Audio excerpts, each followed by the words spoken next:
harus dilakukan untuk menyelidiki apakah Presiden Jokowi menggunakan kekuasaan dan sistem hukum untuk menekan pimpinan partai politik dalam menentukan arah koalisi dan pasangan capres-cawapres? Bukan tanpa bukti, hanya berdasarkan halusinasi yang dirangkai, berdasarkan tafsir demi tafsir, hanya karena kepentingan politik yang sempit dan sesaat, atau unsur kebencian yang sudah mengilu sumsum dalam aliran darah, maka bisa dipastikan nama Profesor Denny Indrayana akan tercatat oleh sejarah hitam di negeri ini sebagai seorang guru besar hukum tata negara yang tega mencoreng marwah dan kehormatan.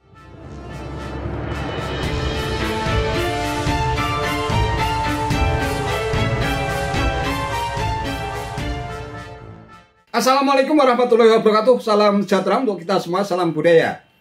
Sahabat-sahabat tercinta sebangsa dan setanah air yang sangat saya hormati, mantan Wakil Menteri Hukum dan HAM era SBY yang kini tinggal di Melbourne, Australia, Denny Indrayana kembali bikin gaduh. Ia berteriak dan mengompori wakil rakyat di Senayan untuk memakzulkan Presiden Jokowi melalui surat terbuka. Melalui akun Twitternya @DennyIndrayana pada tanggal 7 Juni 2023, ia men-tweet, "Berikut adalah surat terbuka saya kepada pimpinan DPR untuk memulai proses impeachment atau pemecatan kepada Presiden Jokowi. Saya sampaikan 3 dugaan pelanggaran konstitusi. Sebagai bukti awal, saya tuliskan kesaksian seorang tokoh bangsa yang pernah menjadi wakil presiden, bahwa Presiden Jokowi sedari awal memang mendesain hanya ada 2 capres dalam Pilpres 2024 tanpa Anies Baswedan. Sebagai bukti awal, kesaksian tersebut tentu harus divalidasi kebenarannya. Saya menyarankan DPR melakukan investigasi melalui hak angketnya yang dijamin Undang-Undang Dasar 1945. Apalagi bukti dan informasi lain, silahkan baca lengkap surat terbuka di atas agar tidak gagal paham." Ya, berikut bunyi surat terbuka Denny Indrayana yang ditujukan kepada pimpinan DPR RI selengkapnya. Kepada yang terhormat pimpinan DPR Republik Indonesia, perihal laporan dugaan pelanggaran impeachment Presiden Joko Widodo. Dengan hormat, semoga Ibu dan Bapak pimpinan DPR RI selalu sehat dan dalam lindungan Allah Subhanahu wa Ta'ala. Izinkan saya menyampaikan laporan dalam surat terbuka ini. Situasi politik dan hukum kita sedang tidak normal. Banyak saluran aspirasi ditutup, bahkan dipidanakan. Salah satunya adalah yang dialami oleh Haris Azhar dan Fathia Maulidiyanti. Mereka dikriminalisasi karena menyampaikan kritik dan pengawasan publiknya. Karena itu, saya dalam tanda kutip terpaksa membawa mata dan hati rakyat untuk ikut mencermati laporan ini. Saya berpendapat Presiden Joko Widodo sudah layak menjalani proses pemeriksaan impeachment atau pemakzulan karena sikap tidak netralnya alias cawe-cawe dalam Pilpres 2024. Sering saya katakan sebagai perbandingan, Presiden Richard Nixon terpaksa mundur karena takut dimakzulkan akibat skandal Watergate, yaitu ketika kantor Partai Demokrat Amerika dibobol untuk memasang alat sadap. Pelanggaran konstitusi yang dilakukan Presiden Jokowi jauh lebih berbahaya sehingga lebih layak dimakzulkan. Berikut adalah dugaan pelanggaran impeachment yang dalam pandangan saya patut diselidiki oleh DPR melalui hak angket. 1. Presiden Jokowi menggunakan kekuasaan dan sistem hukum untuk menghalangi Anies Baswedan menjadi calon presiden. Bukan hanya Yusuf Wanandi CSIS yang dalam acara Rossi di Kompas TV hakul yakin memprediksi bahwa pihak penguasa akan memastikan hanya ada 2 paslon saja yang mendaftar di KPU untuk Pilpres 2024.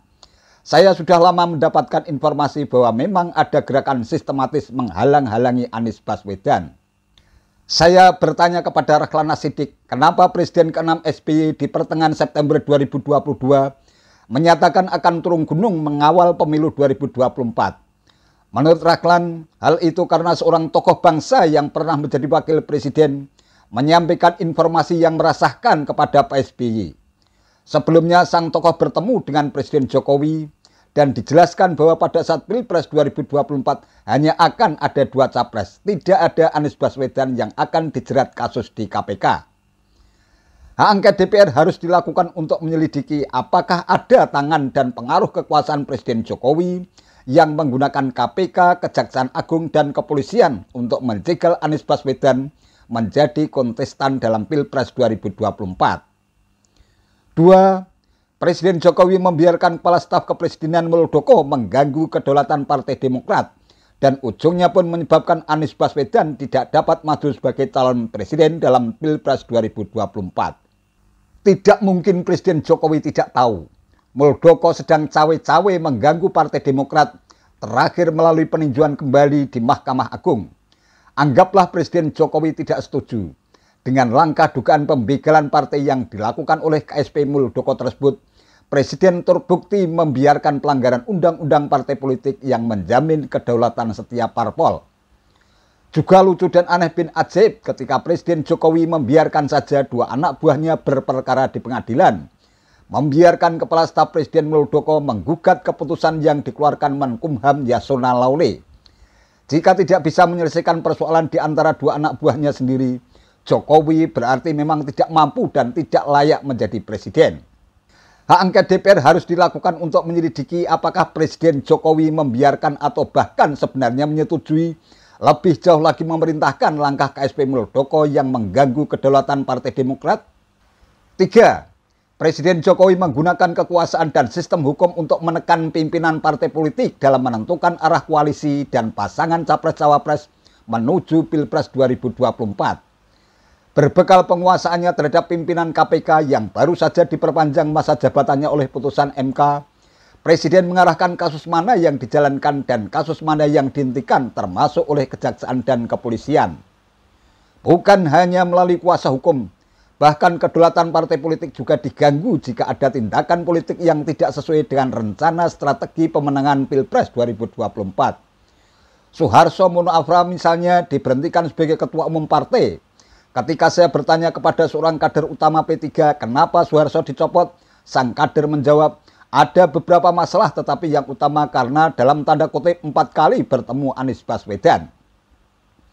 Ketika Sutrisno Bakir menanyakan kenapa P3 tidak mendukung Anies Baswedan padahal mayoritas pemilihnya menghendaki demikian, dan akibatnya P3 bisa saja hilang di DPR pasca pemilu 2024. Asrul Sani menjawab, P3 mungkin hilang di 2024 jika tidak mendukung Anies, tetapi itu masih mungkin. Sebaliknya jika mendukung Anies sekarang dapat dipastikan P3 akan hilang sekarang juga karena bertentangan dengan kehendak penguasa. Hak angket DPR harus dilakukan untuk menyelidiki apakah Presiden Jokowi menggunakan kekuasaan dan sistem hukum untuk menekan pimpinan partai politik dalam menentukan arah koalisi dan pasangan capres-cawapres. Demikianlah laporan dugaan pelanggaran impeachment Presiden Joko Widodo ini saya sampaikan. Meski sadar bahwa konfigurasi politik di DPR saat ini sulit memulai proses pemakzulan, sebagai warga negara yang mengerti konstitusi, saya berkewajiban menyampaikan laporan ini. Saya tidak rela Undang-Undang Dasar 1945 terus dilanggar oleh Presiden Joko Widodo demi cawe-cawenya yang bukanlah untuk kepentingan bangsa dan negara, tetapi dalam pandangan saya adalah semata untuk kepentingan pribadi dan demi oligarki bisnis di belakangnya. Melbourne 7 Juni 2023, Prof. Denny Indrayana SH LLM PhD.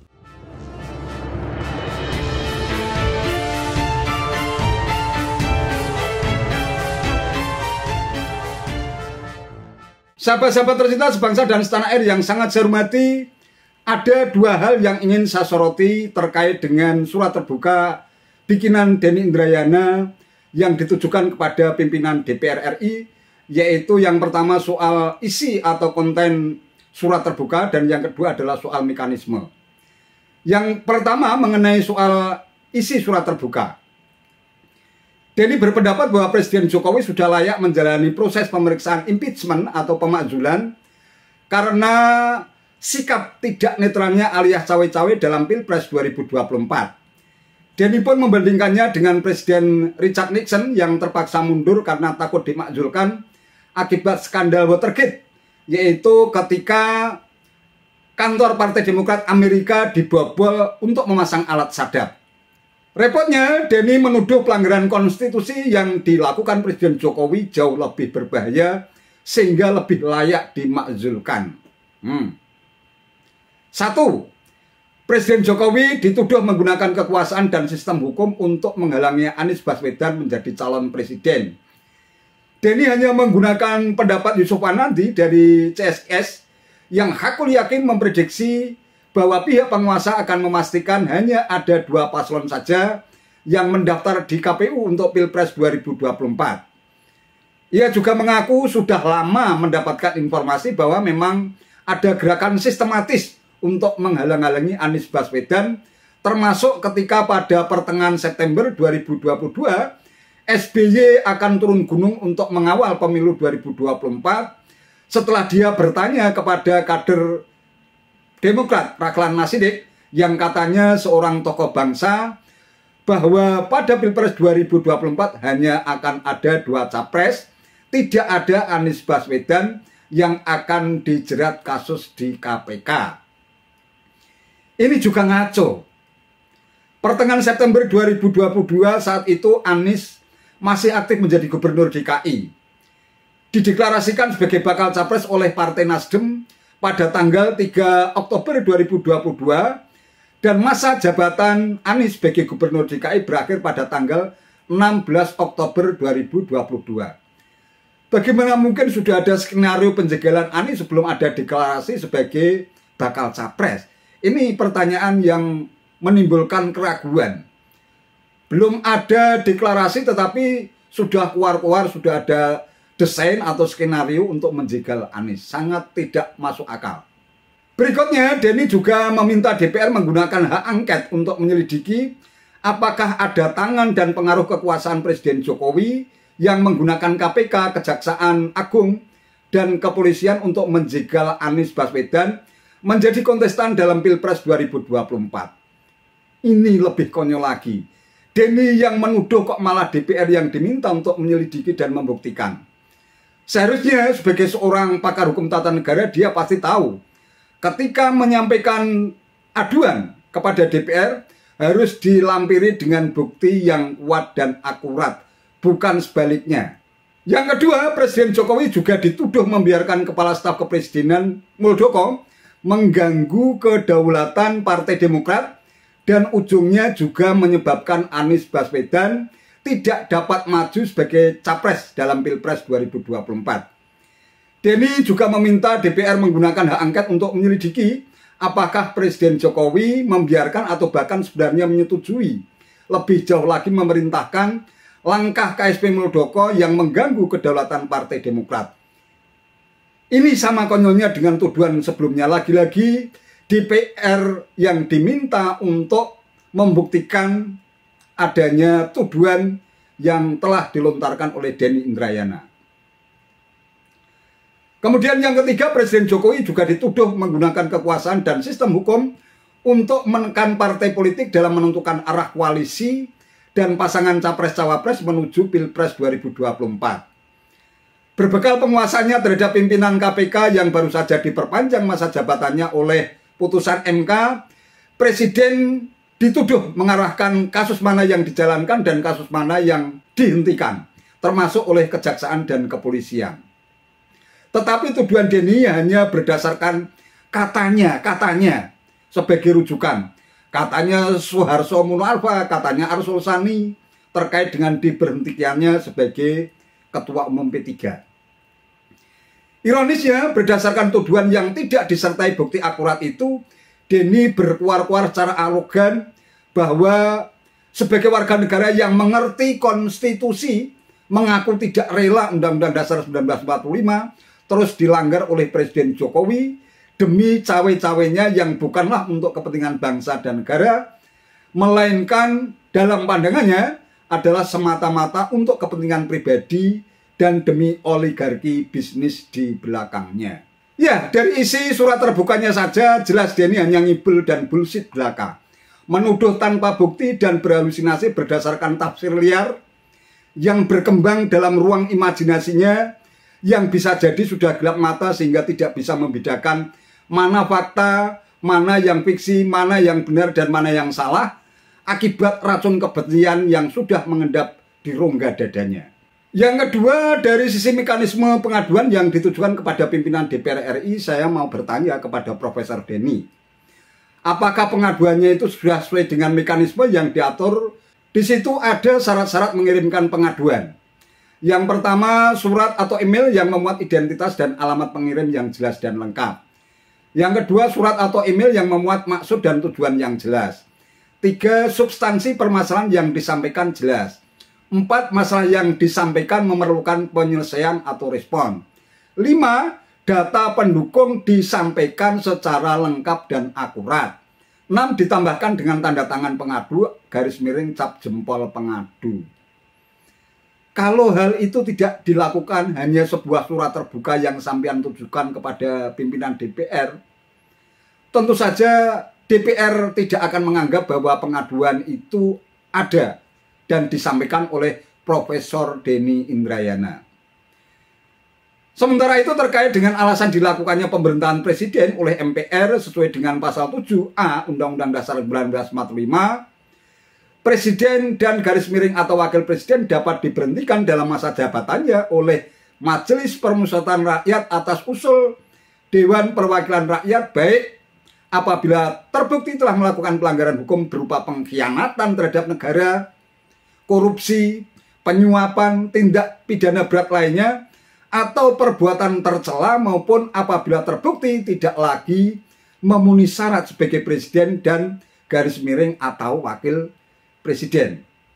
Adapun mekanisme pemberhentian presiden dan garis miring atau wakil presiden, yaitu usul pemberhentian presiden dan garis miring atau wakil presiden dapat diajukan oleh DPR kepada MPR hanya dengan terlebih dahulu mengajukan permintaan kepada Mahkamah Konstitusi atau MK untuk memeriksa, mengadili, dan memutuskan pendapat DPR bahwa presiden dan garis miring atau wakil presiden telah melakukan pelanggaran hukum berupa pengkhianatan terhadap negara, korupsi, penyuapan, tindak pidana berat lainnya, atau perbuatan tercela, dan garis miring atau pendapat bahwa presiden dan garis miring atau wakil presiden tidak lagi memenuhi syarat sebagai presiden dan garis miring atau wakil presiden. Pengajuan permintaan DPR kepada MK hanya dapat dilakukan dengan dukungan sekurang-kurangnya 2/3 dari jumlah anggota DPR yang hadir dalam sidang paripurna yang dihadiri oleh sekurang-kurangnya 2/3 dari jumlah anggota DPR. MK wajib memeriksa, mengadili, dan memutuskan dengan seadil-adilnya terhadap pendapat DPR mengenai dugaan pelanggaran oleh presiden dan garis miring atau wakil presiden tersebut paling lama 90 hari setelah permintaan DPR itu diterima oleh MK. Apabila MK memutuskan bahwa presiden dan garis miring atau wakil presiden terbukti melakukan pelanggaran hukum, DPR menyelenggarakan sidang paripurna untuk meneruskan usul pemberhentian presiden dan garis miring atau wakil presiden kepada MPR, dan MPR wajib menyelenggarakan sidang untuk memutuskan usul DPR tersebut paling lama 30 hari sejak MPR menerima usulan tersebut. Keputusan MPR atas usul pemberhentian presiden dan garis miring atau wakil presiden harus diambil dalam rapat paripurna MPR yang dihadiri oleh sekurang-kurangnya 3/4 dari jumlah anggota dan disetujui oleh sekurang-kurangnya 2/3 dari jumlah anggota yang hadir. Setelah presiden dan garis miring atau wakil presiden diberi kesempatan untuk menyampaikan penjelasan dalam rapat paripurna MPR. Jadi MPR dapat memberhentikan presiden dan garis miring wakil presiden sebelum masa jabatannya dengan persetujuan MK yang diberikan dalam bentuk putusan bahwa presiden dan wakil presiden telah terbukti melakukan pelanggaran hukum. Jadi untuk memakzulkan seorang presiden, siapapun presidennya, memang tak semudah orang membalikkan telapak tangan apabila tidak memiliki bukti akurat dan tidak sesuai dengan mekanisme yang telah diamanatkan oleh konstitusi. Profesor Denny, jangan seperti orang meludah ke langit, nanti justru akan jatuh menimpa wajahmu sendiri. Sungguh amat disayangkan seorang guru besar hukum tata negara yang seharusnya menjadi rujukan baku bagi seluruh rakyat Indonesia dalam upaya penegakan supremasi hukum, tetapi yang sampean lakukan justru tidak ubahnya seperti tokoh Sengkuni dalam epos Mahabharata yang suka mengadu domba antar sesama bangsa Kuru, hingga akhirnya Pendawa dan Kurawa saling bermusuhan dan berperang saling membunuh dan membinasakan. Jujur saja, saya secara pribadi akan menaruh respek dan hormat setinggi-tingginya kepada Profesor Denny Indrayana. Kalau tuntutan pemakzulan Presiden Jokowi itu benar-benar sesuai dengan konstitusi, di mana Presiden Jokowi nyata-nyata terbukti secara sah dan meyakinkan telah melakukan pengkhianatan terhadap negara, melakukan korupsi, penyuapan, melakukan tindak pidana berat lainnya atau perbuatan tercela, dan atau pendapat bahwa Presiden Jokowi tidak lagi memenuhi syarat sebagai presiden. Namun, sekali lagi kalau teriakan Profesor Denny soal pemakzulan itu hanya berdasarkan dugaan tanpa bukti, hanya berdasarkan halusinasi yang dirangkai, berdasarkan tafsir demi tafsir, hanya karena kepentingan politik yang sempit dan sesaat, atau unsur kebencian yang sudah mengilu sumsum dalam aliran darah, maka bisa dipastikan nama Profesor Denny Indrayana akan tercatat oleh sejarah hitam di negeri ini sebagai seorang guru besar hukum tata negara yang tega mencoreng marwah dan kehormatan dirinya sendiri dengan membuat kegaduhan demi kegaduhan hanya karena kepentingan politik yang sempit dan sesaat. Itu saja yang bisa saya sampaikan, serta mohon maaf apabila ada kekurangan. Wassalamualaikum warahmatullahi wabarakatuh.